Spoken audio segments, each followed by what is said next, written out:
Hello, I'm Kate Williamson and welcome to Keep It Clean, a podcast from Jangro that talks about the changing face of the cleaning industry. Today we're going to delve into the world of facilities management, or FM as we often call it. Its role is constantly evolving, adapting to changing needs, technological advancements and industry trends. So what are the greatest challenges facing facilities managers today? And how can cleaning and janitorial providers support them? If you go back even 10 years in this industry and look at the innovation that has taken place and the technology aspects and the robotic aspects and AI that's all moved forward, I think I could make a solid argument that this is a very innovative industry and one that is determined to not stand still. As well as outstanding products, you should be able to offer them superior training, help and assistance, support that will just help price become secondary, really. It's more about all the extras that they're getting and the confidence in the brand as well.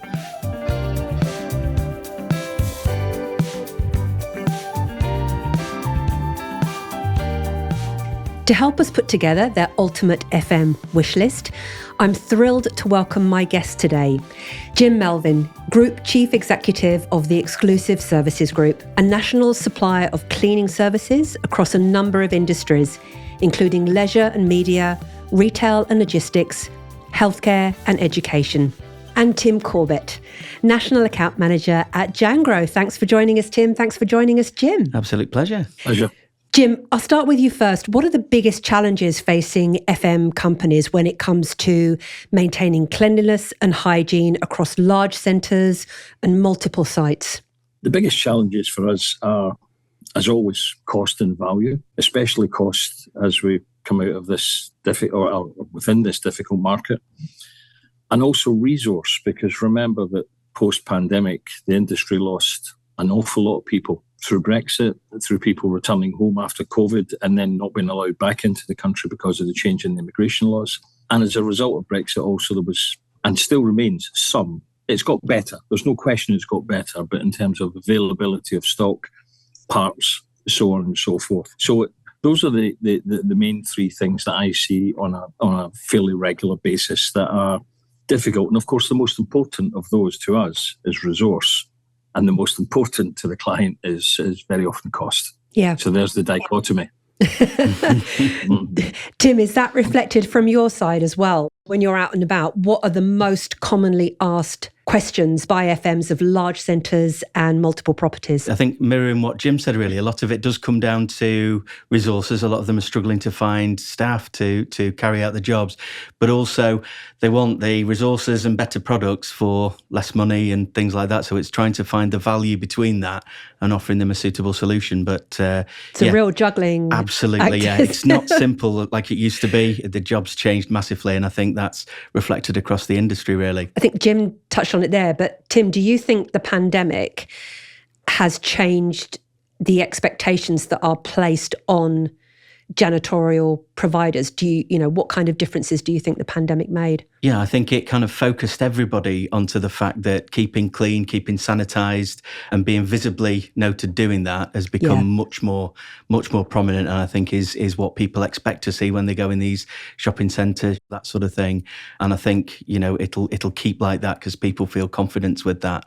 Yeah. So again, definitely that's something that's prominent.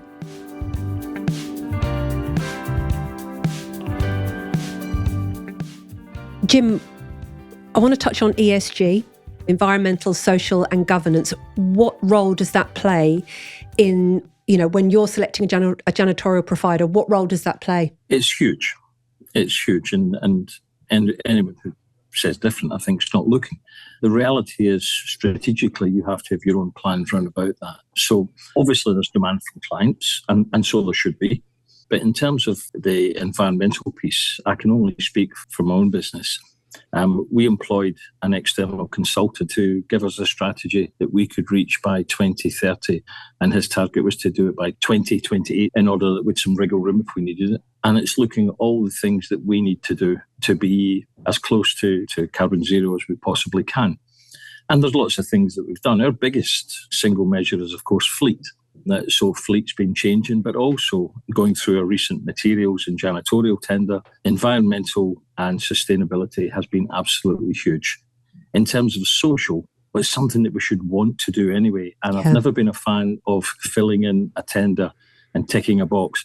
If we're not going to take part in it, we're not putting it down. It's really that basic. So we've been involved with the Hygiene Bank, and I'm delighted that the Worshipful Company has picked this up and done some cracking work there, because we found out that there was a school in East London, and of 400 children, 300 didn't have access to regular washing, hygiene and clean clothes.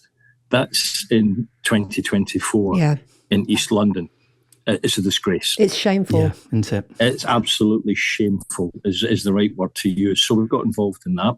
And we've now got an awful lot, the Djangro amongst them, of janitorial houses who are providing products for domestic hygiene and cleaning that they can then be transported out to schools and given to children.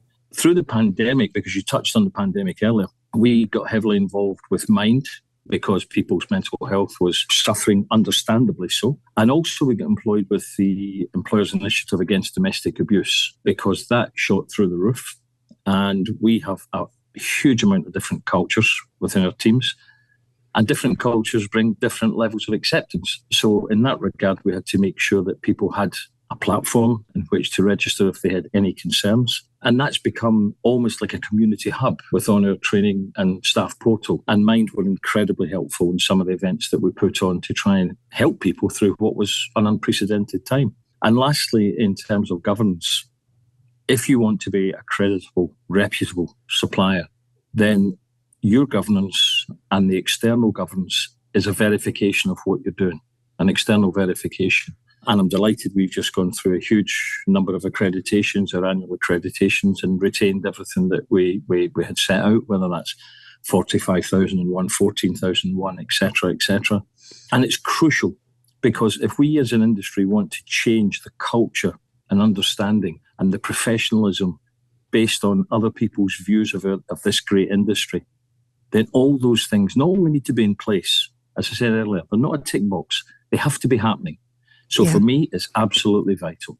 It has to be demonstrative. Yeah, 100%. I think as well. Absolutely. Just touching on that with Djangro that I'm lucky enough to work for, we have our wellbeing days which were introduced and to help with, if you're not feeling great, you just don't feel like getting up and doing your job, you feel a bit worn out, then you're entitled to one of them, which is still paid. So I think that is something that really helps if you need it or if someone needs it. And I mean, touching on ESG again, because obviously that was, in people's minds pre-pandemic, and then the pandemic happened.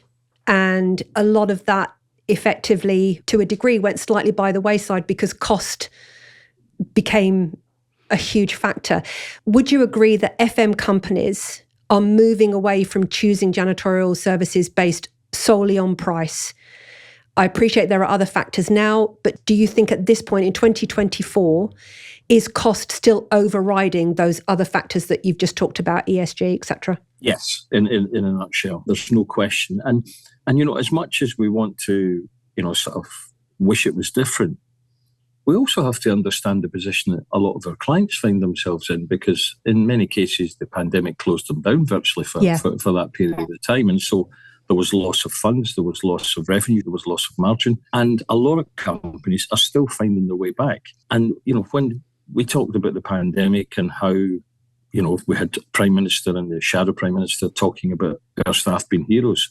Well, I've got to say to you, that is very firmly in the rear view mirror. And a lot of the things that were happening there, hand washing and so on and so forth, have not quite gone by the by, but they're not as prevalent. And maybe, just maybe, it's the fact that people don't really want to look back to what was a devastating time. Yeah.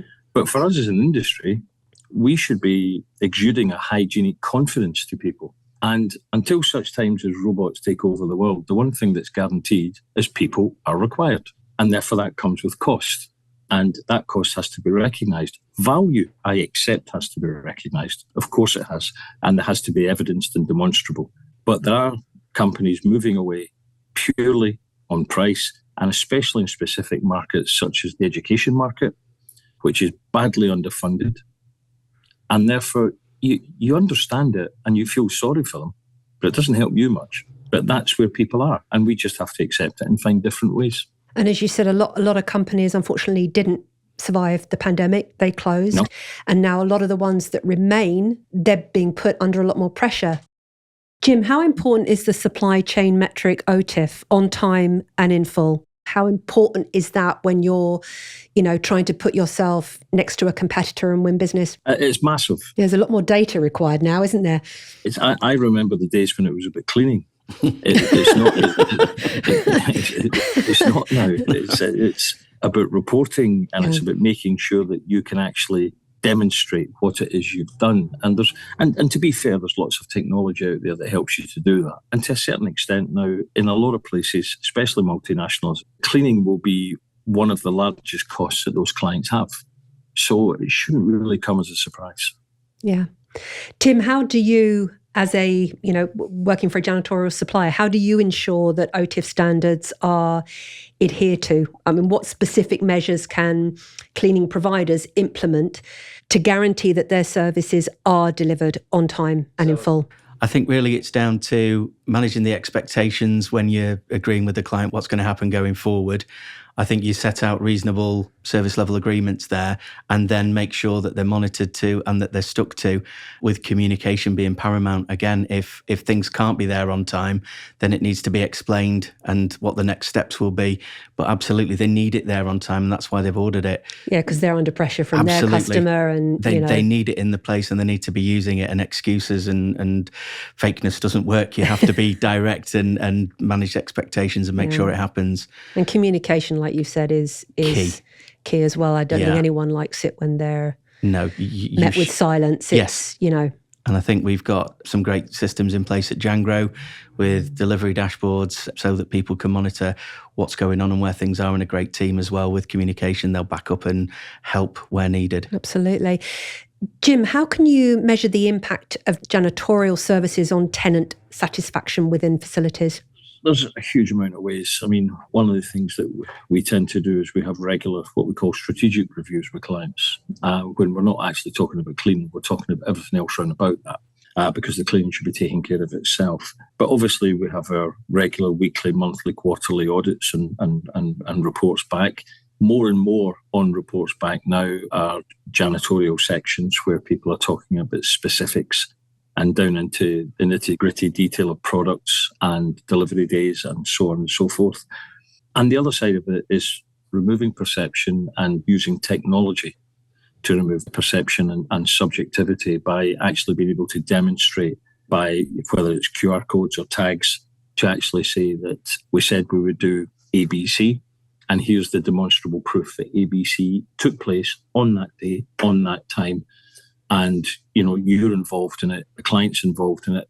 More of our audits now have clients looking also at our machinery and our janitorial products.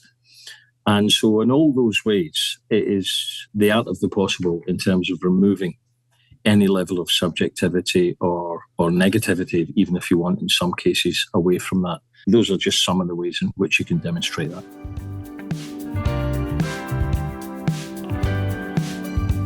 Tim, what type of added value services do you think are beneficial to FM companies? Yeah, I think as well as outstanding products, you should be able to offer them superior training, help and assistance, support. We have the learning management system at Jangro, which is great. It can be logged on a smartphone or a laptop or whatever, and offers comprehensive training with a CPD approved certificate at the end of it.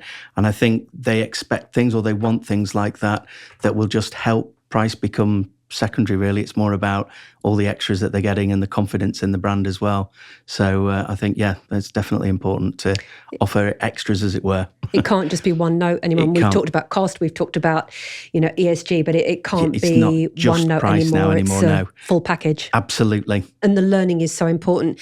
Jim, I think Exclusive recently won an award on your internal training program. Is that correct? Yeah, certainty of supply, whether it's in janitorial services or whether it's in actual cleaning and hygiene resource, is absolutely huge. And the phrase that I keep coming back to is demonstrable and transparency, if you want. For us, we invested a significant amount in training simply because it's always something that's been talked about by lots of people, and it's sometimes something that drifts off a little bit. We invested in our own training development academy, which is just undergoing refurb and is based down in Wokingham in Berkshire. Our group training manager is so passionate about delivering training. I mean, a bit like myself, Colin doesn't deliver 10 words when 842 will do. but he happens to be superb at it. And the truth of the matter is, to a greater or less extent, he won the award. So for us to win the Golden Service Award in training, we won diversity the time before. So these are really important because, again, they demonstrate an external verification of what you're doing. That it's great for morale, it's great for the team. But if you're looking at, as we talked earlier, solutions, innovations, sustainability, the world is changing so much for our staff that we must be constantly updating them and making sure that they are trained to such an extent that it's not a surprise. And the portal must also allow staff to develop. The days of accepting that people just turn up and have the Mr. and Mrs. Mop syndrome and, whether it's a 2-hour shift and then they go. No, if we're going to change that culture, we have to change that culture from within. Yeah. And that starts with allowing people to develop from whatever position they start in the business to wherever they want to go. And they deserve that vehicle to do it. So training on all the products, on all the tasks and methodology, on sustainability is massively important. Yeah, and like you say, then it gives them the freedom of movement to adapt within one particular company and move to different roles, etc. Correct. Yeah. I'll ask both of you this question. Tim, I'll start with yourself. Yeah. In what ways do you think janitorial services can innovate to better service FM companies? What else can they be doing? I think listening to what's happening and what problems and maybe issues the companies are having, and then working on a solution. So never really sitting still and just accepting that particular job is the way it's always been done.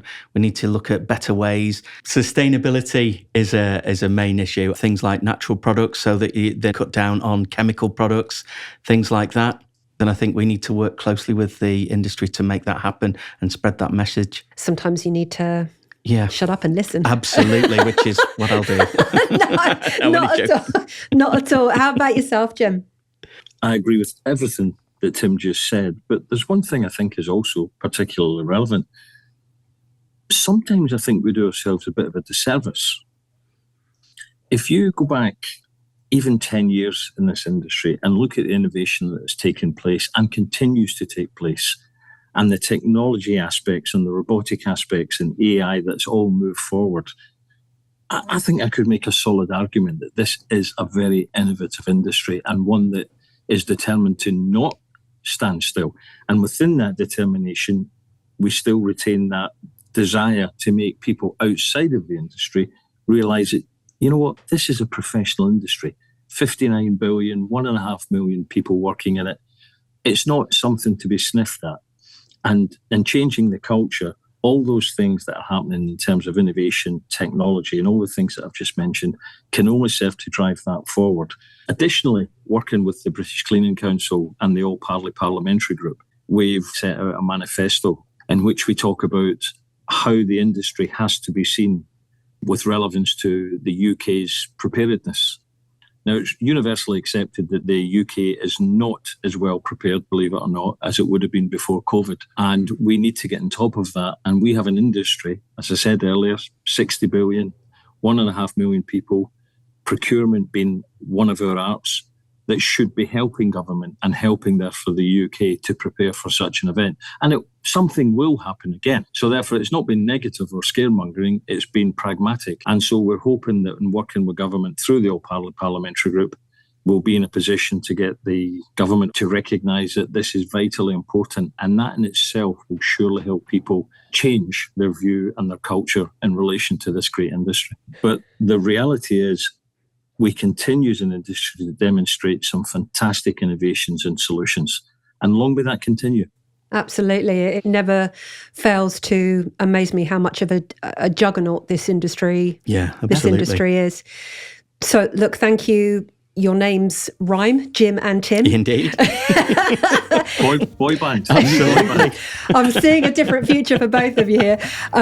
Look, thank you so much for joining us today and sharing your insights. It's been really, really interesting. That's it for this episode. Find more information about how janitorial providers can support FM companies on the podcast page of our website, jangro.net. Here you can also find out more about Jangro. Keep the conversation going, and remember, keep your standards high and your facilities shining. See you next time.